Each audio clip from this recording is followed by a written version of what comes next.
이 사진 보시면은 굉장히 역사적으로 유명한 사진입니다. 저 사진은 맨하탄 프로젝트라는 제2차 세계대전의 어마어마한 메가 프로젝트를 위해서 다 모이신 분들이고요. 핵무기 개발을 위해서. 그렇죠. 핵무기 개발을 위한 거고. 당대 최고의 과학자들이 모여서 머리를 맞대고 이제 도출해낸 결과물이 핵무기인 거예요. 근데 저분들도 자기의 기술로 사람 죽이는 무기를 만든다라고 생각을 하면 좀 너무 찝찝하기도 하고 싫었을 것 같아요. 그래서 분위기들이 좀 대체적으로 무거운 거죠, 지금. 그렇습니다. 과학사와 전쟁사의 딜레마인 것이 사실 저분들이 평상시부터 무기 개발을 원하던 분은 절대 아니었거든요.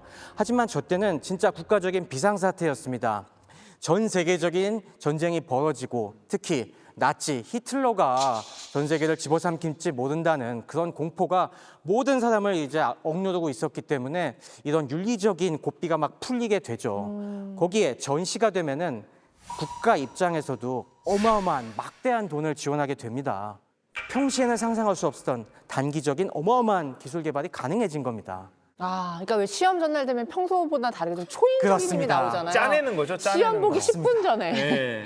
막 외우잖아요. 약간 그러면서 뭐 맞아요. 초인적인 능력이 나오는 것 같은 맞아요. 그런 상황이네요. 그리고 이런 식의 뭐 드림팀이 모이는 것뿐만이 아니라 이게 전쟁의 승패가 결정된 뒤에도 사실 이 과학자들의 거취에 어마어마한 영향을 또 끼쳤습니다. 항상 전쟁이 끝나면은 전리품을 나눠 가지려는 승전국들의 잔치가 벌어지지 않습니까? 2차 세계대전 때는 그 전리품이 단순히 무슨 돈이나 영토가 아니라 이 브레인 사냥의 대경쟁이 벌어졌습니다. 아무래도 패전국 독일이 어마어마한 또 과학기술 강국 아니겠습니까? 영국이라든가 미국이라든가 소련 이런 나라들이 독일의 과학자들 우리가 저들로부터 알짜 기술을 빼내야겠다라는 생각을 해봤고요. 미국 같은 경우는 전쟁이 딱 끝나자마자 핵심 기술자들을 우리 미국으로 데려가야겠다. 그래서 그 유명한 페이퍼클립 작전을 발동하게 됩니다. 그걸 보니까 소련에서도 야 남은 사람들 누구 있나 해봐. 그래서 미국이 미처 납치해가지 못한 2,500명, 가족까지 한 6,500명이 넘는 사람들을 또 싹 소련으로 이주시킵니다. 또 소련에는 이 당시에 어떤 것들이 있었냐면은 수용소 과학이라는 것이 있었습니다. 그게 뭐예요? 수용소 과학? 가둬놨나? 네, 그렇습니다. 왜 소련 하면은 강제 노동 수용소 이런 것들 우리 많이 얘기 들었지 않습니까? 소련 같은 경우는 독일의 침공을 받아서 굉장히 국가가 넘어갈 이런 절체절명의 위기에 있었기 때문에 한가롭게 과학기술자들 믿고 연구시킬 이런 상황이 못 된다. 우리는 과학기술자들 갖다가 한 대 강제 수용소에 집어넣고 협박해가면서 빨리 성과를 내야 된다. 이런 압박에 시달렸습니다. 특히 항공기술 분야에서 수많은 과학기술력들이 갇혀갖고 그 안에서 야 빨리 전투기 개발해, 빨리 폭격기 개발해, 더 우수한 거, 독일보다 우수한 거 내놔야지. 그런 식으로 이 어마어마한 이 압박들이 있었습니다. 그 결과로 당연히 이들 기술을 획득한 미국과 소련이 전후에 뭘 벌입니까? 바로 우주 경쟁을 벌이는 겁니다. 그 기반으로 소련이 초반에 우주 경쟁에선 치고 나갔지 않습니까? 인류 최초의 인공위성 스푸트니크를 소련이 먼저 쏘아 올렸죠.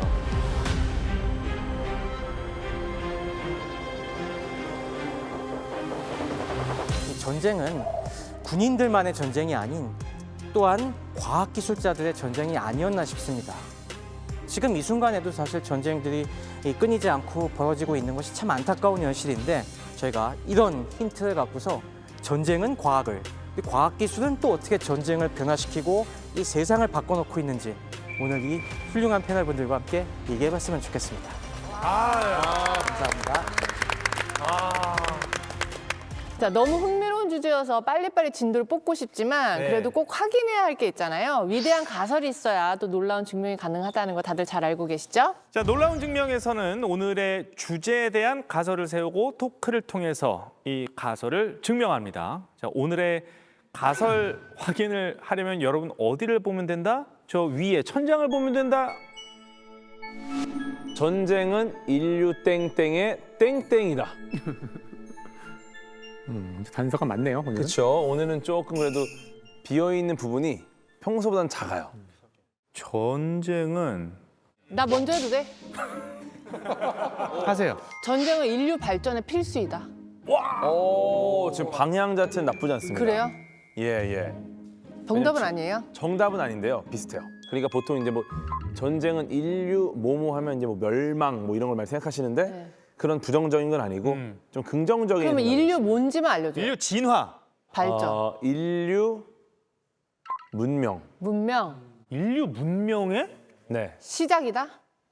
문명의 시작이라고 동력이다. 보면 좀... 오, 거의 비슷해요. 그래? 동력이랑 동력을 비슷한 보통 말. 우리가 뭐라고 하죠? 뭐라고? 동력을 뭐라 그러죠? 바퀴? 아 잠깐만. 이 동력을 동력을 이끌어내는 강력한 무언가가 마력. 있잖아요. 아 뭐야? 아, 화력. 화력? 엔진. 이야. 네, 전쟁은 인류 문명의 엔진이다. 아니 근데 너무 반평화적인 가설이다. 그러니까. 상당히 불편합니다. 그러실 일단- 것 같아요. 인류 문명의 엔진이라는 단어가 네. 아주 저는 불편하고요. 그러니까 뭔가 엔진 하니까 뭔가 핵심적인 필수적인 그런 느낌이라서 그러죠. 네. 그리고 엔진은 더 빨리 가기 위해서 자꾸 개량하잖아요. 굳이 저렇게 빨리 가야 할까요? 그런 생각이 좀 들어요. 그리고 그렇게까지 뭐 문명이 뭐 발전해야 되나? 그러니까요. 네. 네. 아 근데 엔진이다 하고 마침표가 아니고 물음표예요. 아. 제작진들도 뭔가 마음에 걸렸던 거지. 물음표로. 그렇지. 네. 저도 저게 마침표라면 동의할 수 없을 것 같아요. 그러니까 엔진이 멈추면 문명이 멈춘다는 뜻이니까. 그치. 그러니까 이 문명 자체의 발전이 전쟁과 함께 똑같이 움직인다는 뜻이잖아요. 근데 우리가 아까 얘기했듯이 전쟁이 분명 과학기술을 이제 급속히 발전시키는 성향은 있으니까 기껏해야 부스트 정도가 아닐까? 국제정치학에서 외교사를 많이 가르치는데 외교사를 가르치면 계속 전쟁 이야기를 계속 공부하게 돼요. 그러니까 전쟁을 통해서 발전해온 역사가 너무 뚜렷해서 저도 동의하고 싶지는 않아요. 근데 저렇게 진행되어 왔던 면은 분명히 있는 것 같아요. 사실 전쟁의 반대말이 뭘까 그럴 때 이제 어떤 분들은 평화라고 하지만 저는 이제 전쟁의 반대말은 일상이라고 생각을 하는데요. 그러니까 가장 관계가 없을 것 같은 우리 일상에 전쟁이 많은 영향을 준 게 참 아이러니거든요.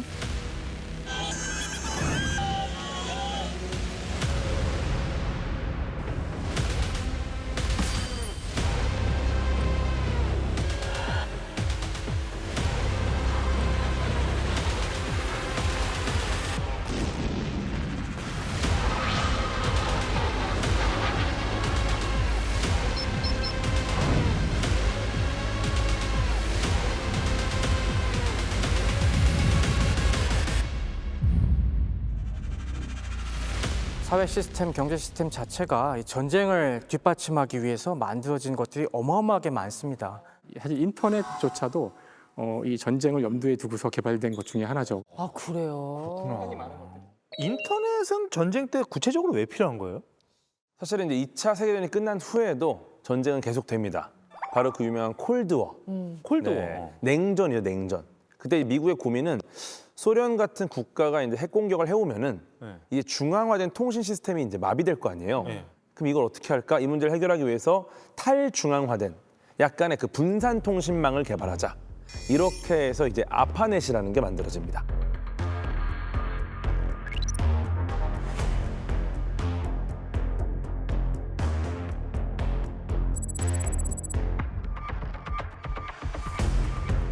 이게 이제 나중에 인터넷으로 바뀌게 되죠. 그렇습니다. 뭐 저기 사진에 보시면은 그래서 그 당시에 저 아파넷을 이용해서 최초로 전송한 메시지 사진도 보이는데요.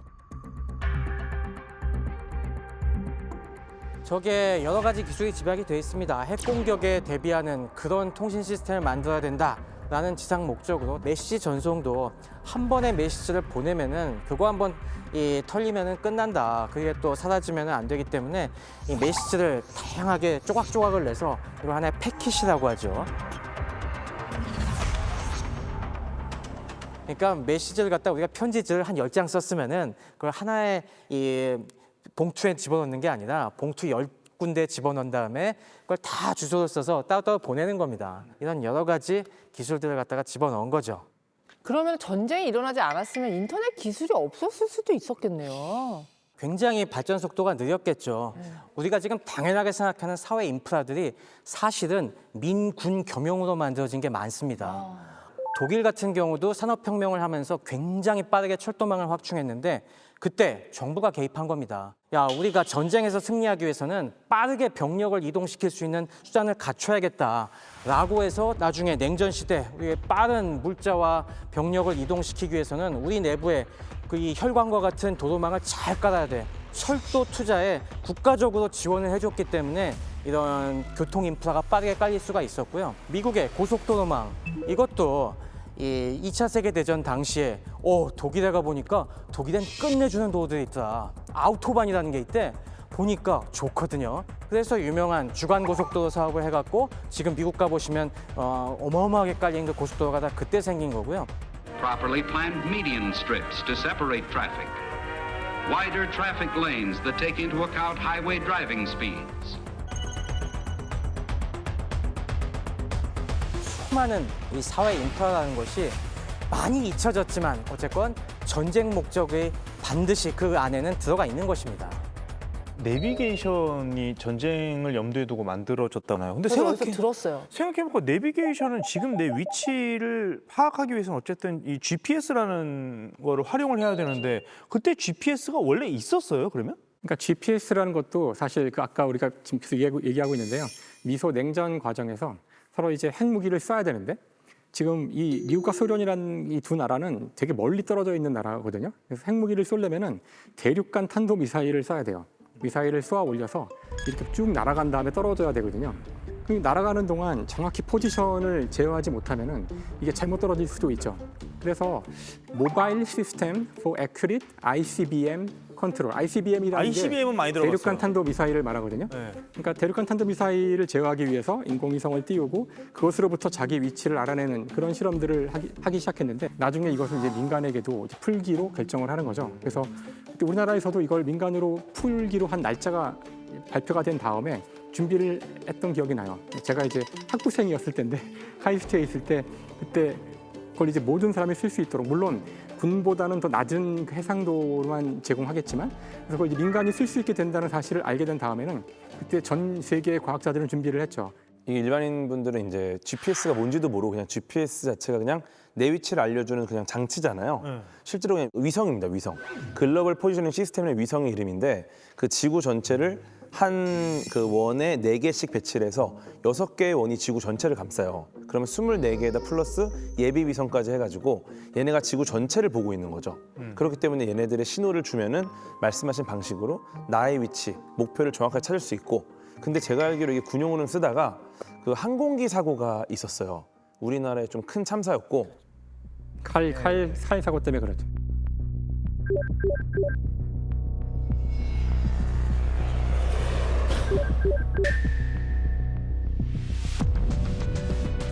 대한항공 소속 보잉 747 여객기가 소련 전투기의 요격을 받아 탑승자 269명 전원이 사망하는 참사가 일어났습니다.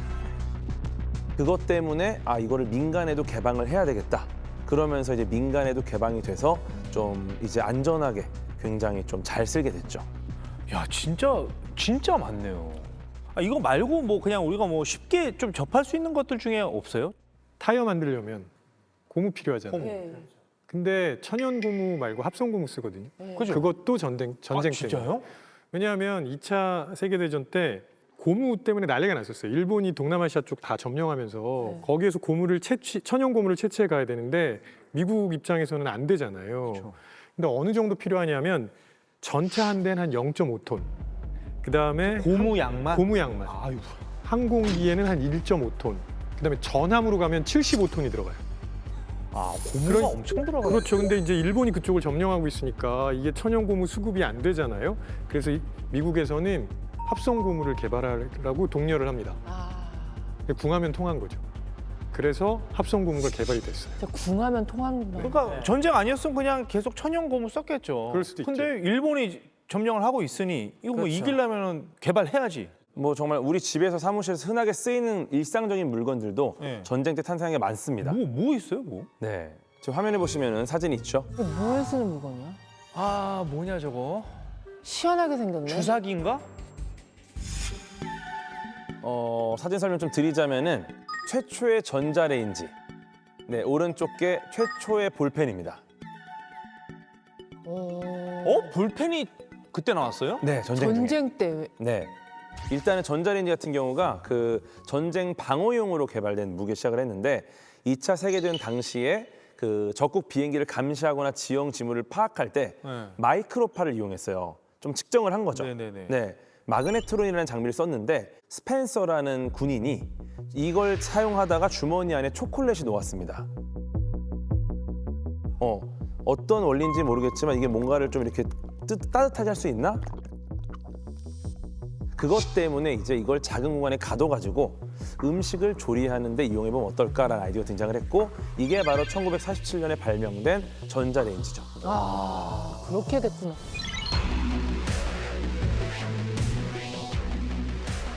그 볼펜은 헝가리 출신 기자가 개발을 했는데 펜을 계속 썼을 거 아니에요. 근데 그 예전 펜들은 잉크를 채워야 되는 펜이니까 쓰면서 불편하잖아요. 그래서 이게 좀 불편하지 않게 쓸 수 있는 요즘 같은 그런 펜을 개발해 보자라고 개발을 했고, 그러니까 볼 베어링이 앞에 들어가 있고 잉크를 그러니까 펜을 똑바로 세우지 않아도 잉크가 공급되는 펜을 개발을 해서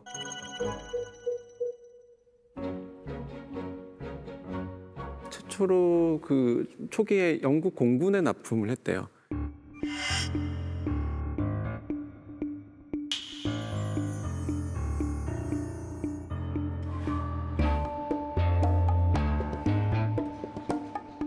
편리하다고 소문이 자자해서 그렇게 또 좋다더라 하는 입소문이 빨리 퍼진 케이스라고 합니다.